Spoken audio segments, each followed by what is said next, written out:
नमस्कार, आप देख रहे हैं एचएनएन न्यूज। जुनून सच दिखा। मैं हूं आपके साथ उन्नति भटनागर। आज खास चर्चा, जहां यूपी विधानसभा के बजट सत्र का आज से आगाज हो गया है। राज्यपाल के अभिभाषण के साथ बजट सत्र की शुरुआत हुई है। आनंदीबेन पटेल के अभिभाषण के दौरान विपक्ष का जोरदार हंगामा देखने को मिला है। अभिभाषण के दौरान आनंदीबेन पटेल ने सरकार की उपलब्धियां गिनाई हैं और कहा कि यूपी में 6 करोड़ लोगों को गरीबी से मुक्ति मिली है। इससे पहले सपा विधायकों ने विधानसभा के मुख्य द्वार पर धरना प्रदर्शन भी किया। विधायक हाथों में तख्तियां लेकर विधानसभा पहुंचे और जमकर नारेबाजी की गई। हालांकि सर्वदलीय बैठक में विपक्ष ने बजट सत्र के दौरान हंगामा न करने को लेकर आश्वासन दिया है। 11 फरवरी को बजट पेश होने के बाद राज्यपाल के अभिभाषण पर चर्चा शुरू होगी। तो 13 फरवरी को चर्चा के बाद सीएम योगी आदित्यनाथ इस पर अपना जवाब देंगे। आपको बता दें कि यूपी सरकार की ओर से बजट का आकार इस बार करीब 9 लाख करोड़ रुपए का हो सकता है। तो फाइनेंशियल ईयर 2025-26 में यूपी का बजट करीब 8.08 लाख करोड़ रुपए था, जो उससे पहले के साल से 9.8% ज्यादा था। हालांकि विपक्षी पार्टियां एक बार फिर सरकार को घेरने की तैयारी में है। तो ये दो तस्वीरें हम आपको दिखा रहे हैं, जो राज्यपाल के अभिभाषण के दौरान भी जमकर हंगामा विपक्ष की ओर से किया गया। तो सदन के बाहर विपक्ष का हंगामा देखने को मिला है। लगातार चर्चा से डरती है। महंगाई पे जवाब नहीं देगी, बेरोजगारी पे जवाब नहीं देगी, महिलाओं पर, दलितों पे हो रहे अत्याचार पे जवाब नहीं देगी, किसानों की समस्याओं से भागती है।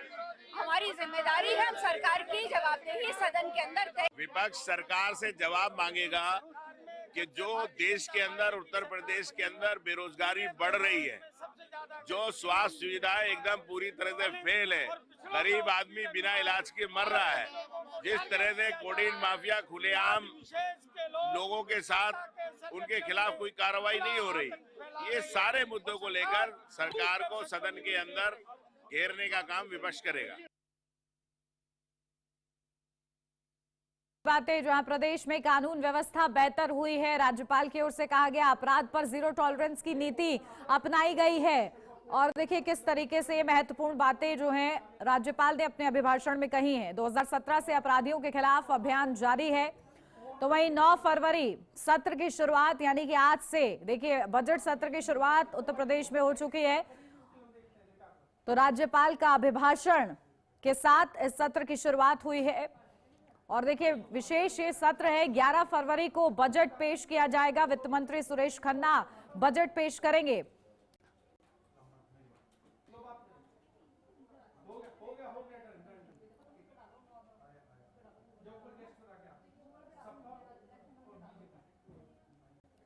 और चलिए चर्चा की शुरुआत करते हैं। खास मेहमान हमारे साथ जुड़ गए, सीधा रूबरू कराती हूँ। हमारे साथ अंकुश राज विश्वकर्मा, नेता बीजेपी से जुड़ गए हैं। अंकुश राज जी, बहुत स्वागत है आपका।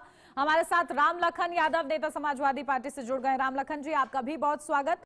पुनीत मोहन हमारे संवाददाता लखनऊ से हमारे साथ जुड़ गए। इससे पहले कि मेहमानों का रुख करें, पुनीत आपके पास आ रही हूँ। बजट सत्र, कितनी उम्मीदें, कितना हंगामा?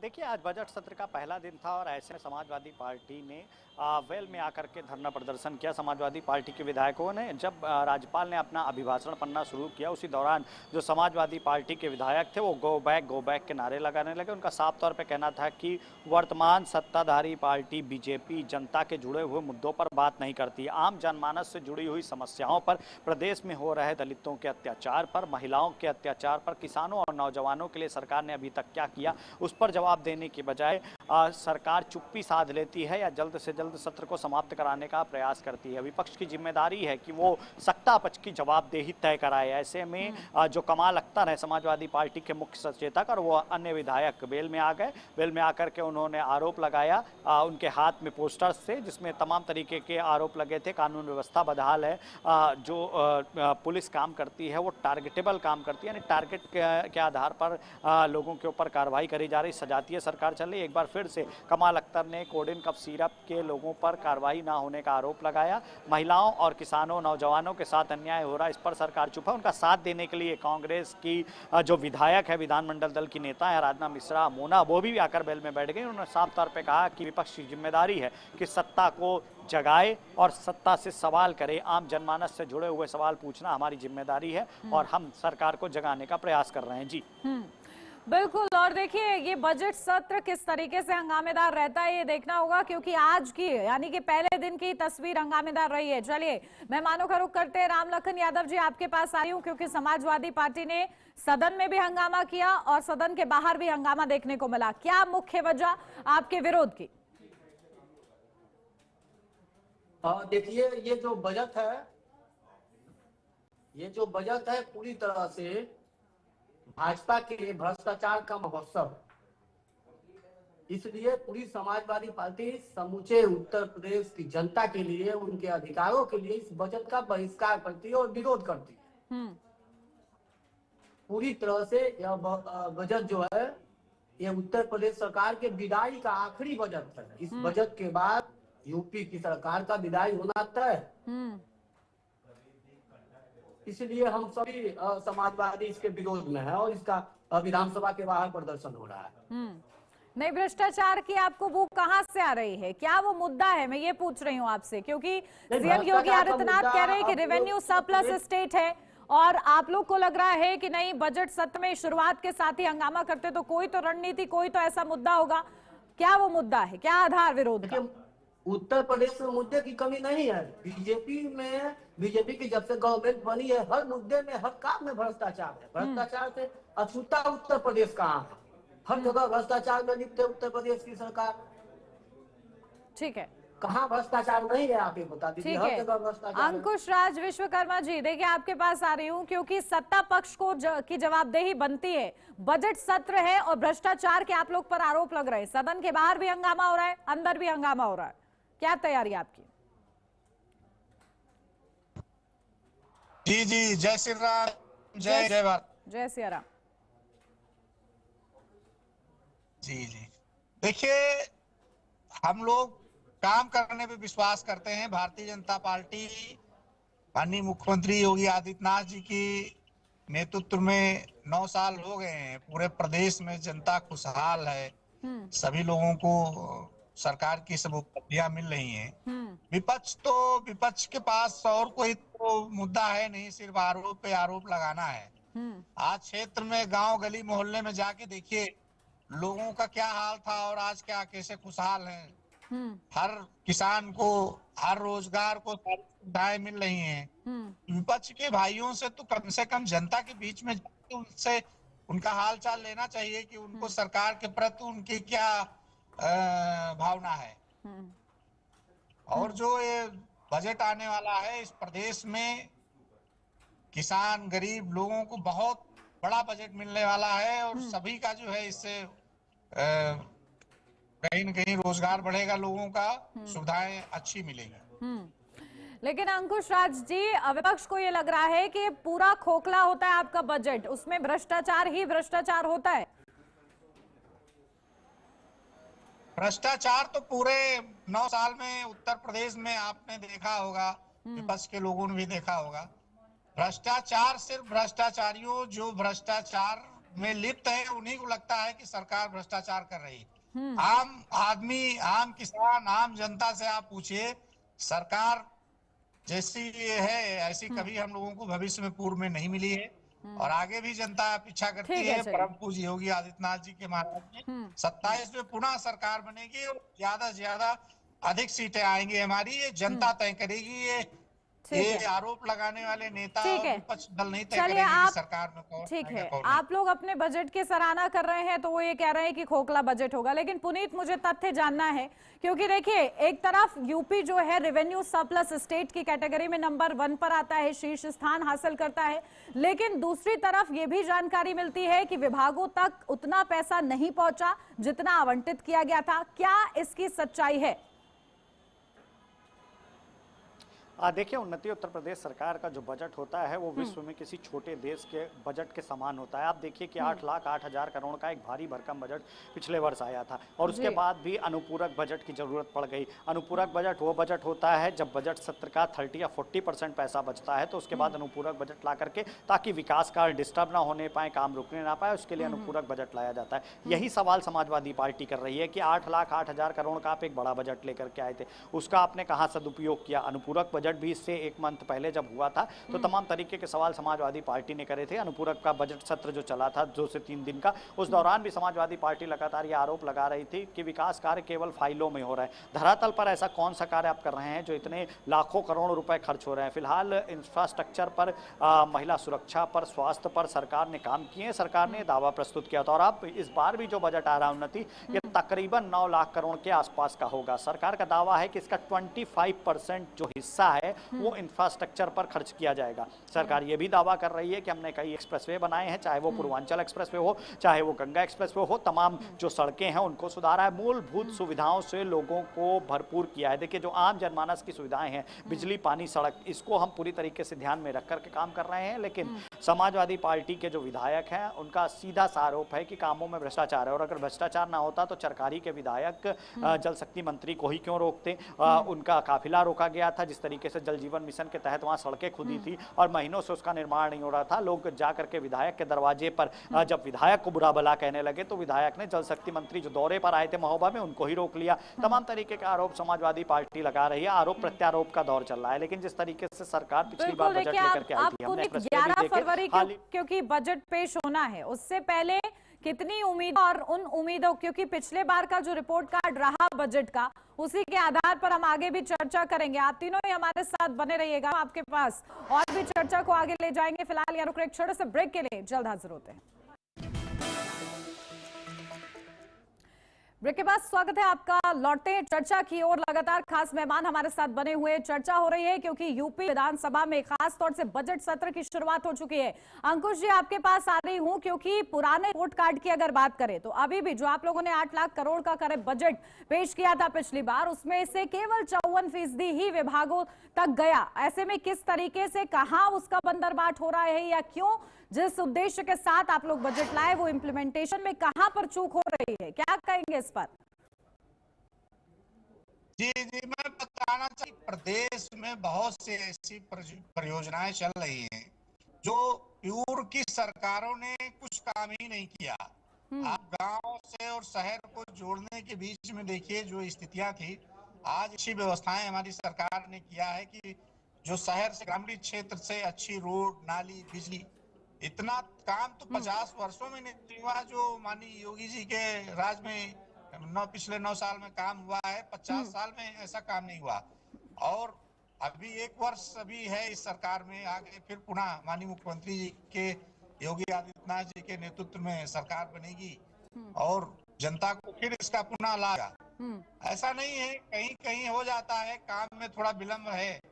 जैसे नहीं, विलम्ब की मुख्य वजह आप क्या समझ रहे हैं? विलम्ब की कोई तो वजह रही होगी, वो वजह क्या है? नहीं, विलम्ब की वजह यही है कि जैसे रोड बनने का ये रहता है कि रोड बारिश में नहीं बनाई जा सकती है, वो सितंबर से जुलाई जून तक बनती है, नवंबर से लगाकर।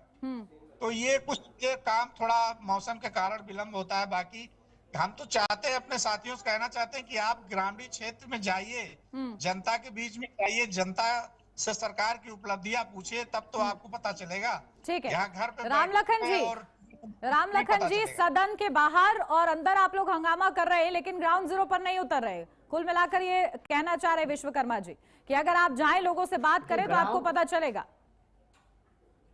देखिए, ग्राउंड जीरो पे जहां तक उतरने की बात है, ये अभी बीजेपी ने जो SIR के तहत पूरे उत्तर प्रदेश में लाखों की संख्या में समाजवादी के जो पीडीए के वोटर है उनको काटने का जो प्रयास कर रही थी, तो समाजवादी पार्टी के कार्यकर्ता पीडीए प्रहरी के रूप में काम कर रहे थे और ग्राउंड लेवल पे काम करके अपने वोटों को बचाने का काम किया। तो समाजवादी पार्टी पूरी तरह से ग्राउंड लेवल पे काम कर रही है और मजबूती से काम कर रही है। जहां तक इस बजट की बात है, तो इस बजट में छात्रों, नौजवानों और बेरोजगारों के लिए कोई प्राविधान है ही नहीं। कोई प्राविधान पिछले बजट की बात कर रहे हैं क्या रामलखन जी? आप पिछले बजट की बात कर रहे हैं क्योंकि अभी तो आएगा ना 11 फरवरी को। आएगा। देखिए, बजट आएगा 11 फरवरी को, लेकिन इस बजट में महंगाई के लिए कुछ है ही नहीं। अभी हमने केंद्र का बजट देखा, केंद्र का बजट आपने भी देखा, ठीक वैसा ही लॉलीपॉप उत्तर प्रदेश की जनता को भी मिलने जा रही है। और इसलिए हम कह रहे हैं कि ये भाजपा का विदाई का बजट है। इसके बाद भाजपा कभी बजट लाने के लायक नहीं बचेगी उत्तर प्रदेश में। ठीक है पुनीत, देखिए पिछली बार के बजट को अगर देखा जाए और इस बार जो तैयारी की गई है बजट लाने की, क्या वो अनियमितताओं को सुधारा जाएगा कि जिस उद्देश्य के साथ बजट लाया जा रहा है उतनी राशि प्रॉपर इस्तेमाल हो, क्योंकि खर्च भी चिंताजनक स्थिति में है। ऐसे में क्या सुधार इस बार देखने को मिलेगा?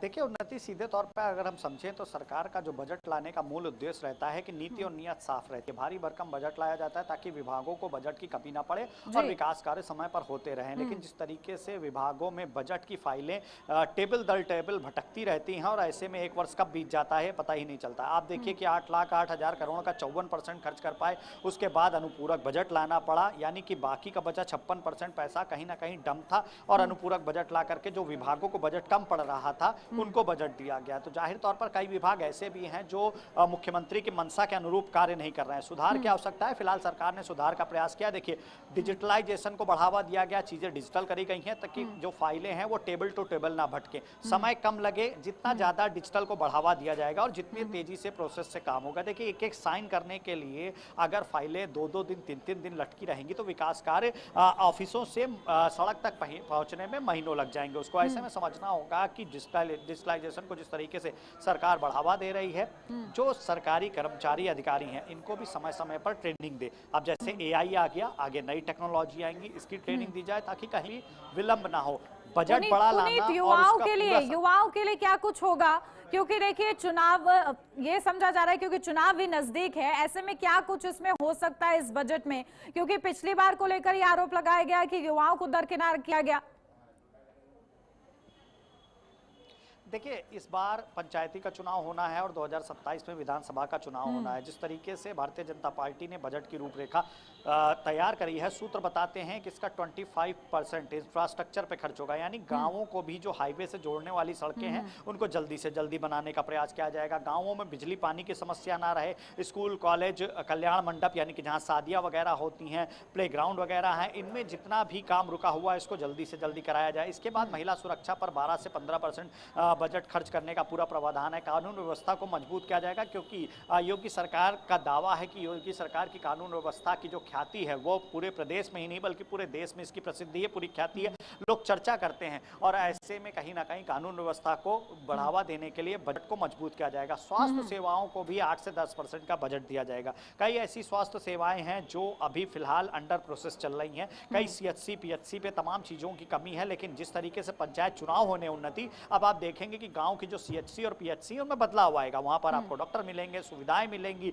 दवाइयां मिलेंगी। सरकार पूरी तरीके से कहीं ना कहीं देखिए बजट और चुनाव सब एक साथ हो रहा है। पंचायत चुनाव भी कुछ महीनों बाद शुरू हो जाएंगे, उसके बाद 2027 में विधानसभा का चुनाव है। ऐसे में यह बजट काफी महत्वपूर्ण हो जाता है। फिलहाल बहुत बारीकी से सभी विभागों से डिटेल मंगा करके और महीनों मंथन करने के बाद यह बजट लाया जा रहा है। अब ये कितना अनुपूरक होता है और कितना यूजफुल होता है पब्लिक के लिए, ये देखने वाली बात होगी। बिल्कुल। देखिए अंकुश राज विश्वकर्मा जी, क्या आपकी पार्टी की नीति रहेगी इस बजट के लिए? क्या वो 4 मूल मंत्र मुझे बताइए जिस पर फोकस हो सकता है इस बार के बजट में?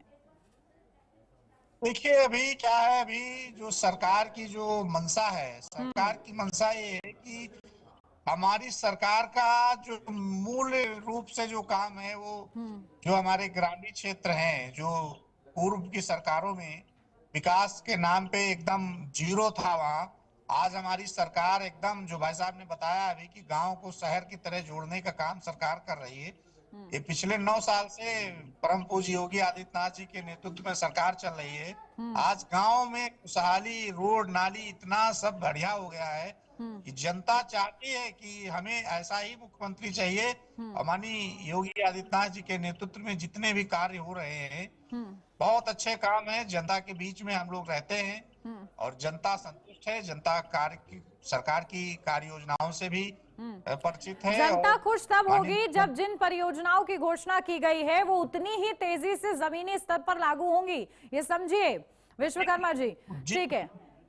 राम लखन जी, बिल्कुल लागू होंगी 100%। उस जो भी योजनाएं परियोजनाएं चालू हुई हैं, ये समय पे कार्य पूरे बिल्कुल अपने टारगेट से जरा सा भी इधर उधर होंगे आप तो समाजवादी पार्टी विपक्ष तल्ख तेवर दिखाई गई, फिर वो भी झेलने के लिए तैयार रहा करिए आप लोग। ठीक है।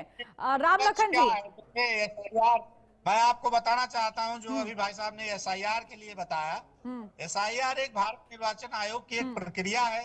सभी ठीक है। दलों ने अपने अपने कार्यकर्ताओं के साथ बूथ स्तर पे जाके एसआईआर करने और कराने में सहयोग किया है। ठीक ऐसा है, कोई देखिए कुछ नहीं बजट है। सत्र पे ही रहते हैं, इसी पर चर्चा करते हैं। राम लखन जी, अब आप लोग के क्या वो मुद्दे हैं, क्योंकि देखिए अब उन्होंने ये कहा है कि बजट जो आ रहा है वो इस उद्देश्य के साथ आ रहा है कि विकास हो, 25% इंफ्रास्ट्रक्चर पर खर्च किया जाएगा, ऐसी भी संभावना कुल बजट की जताई जा रही है। ऐसे में अगर इन्वेस्ट किया जाता है और जो सोचा जा रहा है वैसे ही इंप्लीमेंट हो जाता है तो स्वागत करेंगे। जी देखिए, बजट के आने तक का हम सभी को इंतजार करना ही पड़ेगा। और यहाँ कहने में और करने में जमीन आसमान का फर्क होता है। यह सरकार महिलाओं की सुरक्षा को लेकर, छात्रों की सुरक्षा को लेकर, नौजवानों की सुरक्षा को लेकर कोई स्पष्ट नहीं है। ये सरकार इस मुद्दों पे गंभीर नहीं है। आप देखिए हजारों के जो है कि संख्या में लखनऊ में छात्र आंदोलन कर रहे हैं, लाठियां मिल रही है। 69,000 शिक्षक भर्ती को लेकर आंदोलन हो रहा है, लाठियां मिल रही है। तो आपने युवाओं के लिए किया ही क्या है, नौजवानों के लिए किया क्या है? तो कुल मिला के यहाँ कहने में और करने में जमीन आसमान का फर्क होता है। मैं बार बार कह रहा हूँ कि यही बजट यूपी सरकार के विदाई का बजट साबित होगा। मैं मानूंगा फिर हम लोग मिलेंगे बजट। ठीक है, लेकिन बजट आने से पहले ही आप उसे फेल करार दे रहे हैं, ये भी तो ठीक नहीं है। थोड़ा सा इंतजार कीजिए, बजट में क्या होता है उसके आधार पर अपना रिमार्क दीजिएगा। चलिए, बहुत शुक्रिया आप तीनों का ही हमारे साथ इस चर्चा में जुड़ने के लिए। और देखना होगा कि आखिर इस बार के बजट में उत्तर प्रदेश में क्या कुछ होता है, किन किन वर्गों को खास राहत मिलती है इस बजट से। और इसी के साथ इस खास चर्चा मेरे साथ बस इतना ही। खबरों का सिलसिला आगे भी जारी रहेगा। आप देखते रहिए HNN न्यूज, जुनून सच दिखाने का।